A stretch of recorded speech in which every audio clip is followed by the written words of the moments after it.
হরে কৃষ্ণা। সবাইকে একাদশীর শুভেচ্ছা। আজ যোগিনী একাদশী। অনেকেই হয়তো এই ব্রত রেখেছেন। তো ব্রহ্মবৈবর্ত পুরাণে ভগবান শ্রীকৃষ্ণ আর যুধিষ্ঠির সম্বন্ধে সংবাদ বর্ণিত আছে। অলকানগরীতে এক রাজা, ধনকুবের নামে এক রাজা বাস করতেন। তার এক মালী ছিল, হেমমালী, এবং সেই ধনকুবের রাজা তিনি ভীষণ শিবভক্ত ছিলেন এবং প্রতিদিন তিনি মানসিক এবং ভাবে ভীষণ তিনি মানসিকভাবে ভীষণ ভক্ত ছিলেন শিবের, এবং সে আরাধনা করতেন। আর হেমমালী তিনি প্রতিদিন মানস সরোবর থেকে ফুল তুলে সেই রাজাকে দিতেন, এবং তিনি সেই ফুল দিয়ে ভগবান শিবের ভীষণ সুন্দরভাবে আরাধনা করতেন।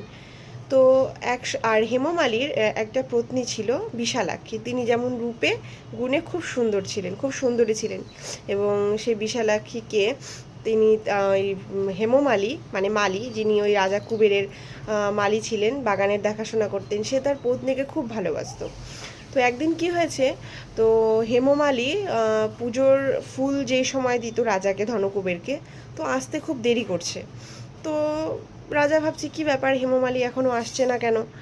তো এদিকে হেমমালী তার বাড়িতে স্ত্রীর সাথে কামাসক্ত হয়ে পড়ে। আর তিনি স্ত্রী ভীষণ পত্নীকে খুব ভালোবাসতেন। তো এই সময় রাজার যে একজন প্রজা ছিলেন, মানে কাছের যে ওই রাজ দরবারে যারা থাকেন, তো তারা ওই রাজাকে বলছেন যে তাহলে আমি দেখে হুকুম, তাহলে আপনি যদি দেন তাহলে আমি দেখে আসতে পারি। বলছে হ্যাঁ, তুমি তাহলে যাও হেমমালীর বাড়িতে, কেন হেমমালী এখনও আসছে না আমায় ফুল দিতে। তো হেমমালীর বাড়িতে ওই সেই রাজার দূত গিয়েছে, দেখছে যে হেমমালী পত্নীর সাথে আনন্দে মত্ত। তো এই এতটাই আনন্দে মত্ত হয়ে গিয়েছিলেন যে তিনি যে প্রতিদিন রাজাকে তার ফুল দিয়ে যে সেবা করতেন, তিনি সেটি ভুলে গিয়েছেন। তো এক সময় রাজা, তো সেই সময় তো হেমমালী তো দেখে ভয় পেয়ে গেছে যে রাজাই নিশ্চয়ই দূত পাঠিয়েছে। তো এবার হেমমালী তখন দৌড়ে এসে রাজার কাছে ক্ষমা চাইছে যে রাজা, আমার ভুল হয়ে গেছে। তো সেই অবস্থায় হেমমালী নিজেকে পরিষ্কার পরিচ্ছন্ন করতেও ভুলে গেছে, যে সেই অবস্থায় রাজার কাছে নিজেকে হাজির করেছে। তো রাজা এইসব দেখে এই ভীষণ ক্রুদ্ধ হয়ে গেছে এবং তাকে অভিশাপ দিয়েছে যে তুমি তোমার পত্নী সহ কুষ্ঠরোগে আক্রান্ত হবে এবং এখনই দেহত্যাগ করবে। তো এই অবস্থায় তার আগেকার যে তিনি ভীষণ শিবভক্ত বৈষ্ণব ছিলেন, তো তিনি কি হয়েছে, তার ওই অপরাধ তার ওই হেমমালী আর তার পত্নী বিশালাক্ষী তার লেগে গেছে, এবং তারা অবশ্য কুষ্ঠরোগে আক্রান্ত হয়ে দুজনে মিলে স্বর্গে গমন করেছে। তো স্বর্গে গিয়েও কুষ্ঠরোগে আক্রান্ত, তাদের ভীষণ দুঃখ কষ্টে দিন যাপন হচ্ছে, সুখ নেই, কুষ্ঠরোগে আক্রান্ত। তো এই সময় কি এই তারা মানে খুব কষ্টের জীবন ধারণ করতো। তো এই সময় হঠাৎ তারা হিমালয়ে পড়তে পড়তে মার্কেন্ডীয় ঋষির আশ্রমে প্রবেশ করেন, এবং কিন্তু যখন যারা তো কষ্টের দিন যাপন করছিলেন, তখন তারা কিন্তু কখনো শিবের বিস্মরণ হয়নি, কারণ তিনি ওই শিবের স্বীকৃতি রয়েছে যে তিনি প্রতিদিন এই রাজাকে সে ফুল তুলে শিবের পুজোর জন্য ফুল তুলে দিয়েছেন। তো এটি কখনো তিনি বিস্মরণ হয়নি শিবের থেকে, শিবকে সবসময় স্মরণ করেছেন। তো সেই সময় মার্কেন্ডীয় ঋষির আশ্রমে উপস্থিত হন।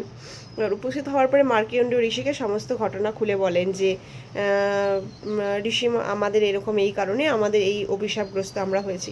তখন ঋষি তাকে বলেছেন যে আষাঢ় মাসের কৃষ্ণপক্ষে এক তিথি আছে যোগিনী একাদশী, সেই একাদশী ব্রত তোমরা রাখো এবং খুব সুন্দরভাবে এই ব্রত পালন করো এবং ভগবান শ্রীকৃষ্ণের উদ্দেশ্যে এই ব্রত রাখো।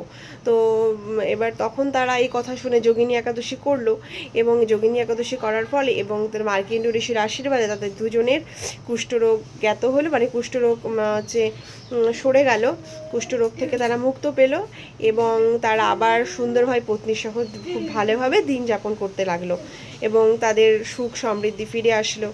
অর্থাৎ এই যোগিনী একাদশীর মাহাত্ম্য। অর্থাৎ এই একাদশী এত এত মাহাত্ম্যপূর্ণ যে ব্রহ্মবৈবর্ত পুরাণে রয়েছে যে 88,000 ব্রাহ্মণ ভোজনের এটা ফল পাওয়া যায়, এবং বিভিন্ন ধরনের রোগ শোক মুক্ত হওয়া যায়, এবং তারপরে রোগ এবং আরও বিভিন্ন ধরনের পাপ থেকে আমরা একাদশী করলে তো পাপ থেকে এমনি মুক্ত হয়েই যায়। তো ভগবান শ্রীকৃষ্ণের কৃপা লাভ হয়, এবং কলিযুগে আজকাল যে চারিদিকে দুরারোগ্য ব্যাধি, বিভিন্ন ধরনের রোগ শোকে আমরা আক্রান্ত, তো আমরা যদি এই মাহাত্ম্যপূর্ণ এই একাদশীগুলো করতে পারি, তো অবশ্যই আমাদের কৃপালাভ হবে ভগবান শ্রীকৃষ্ণের। সবাই একাদশী করুন, ভালো থাকুন, সুস্থ থাকুন। হরে কৃষ্ণা।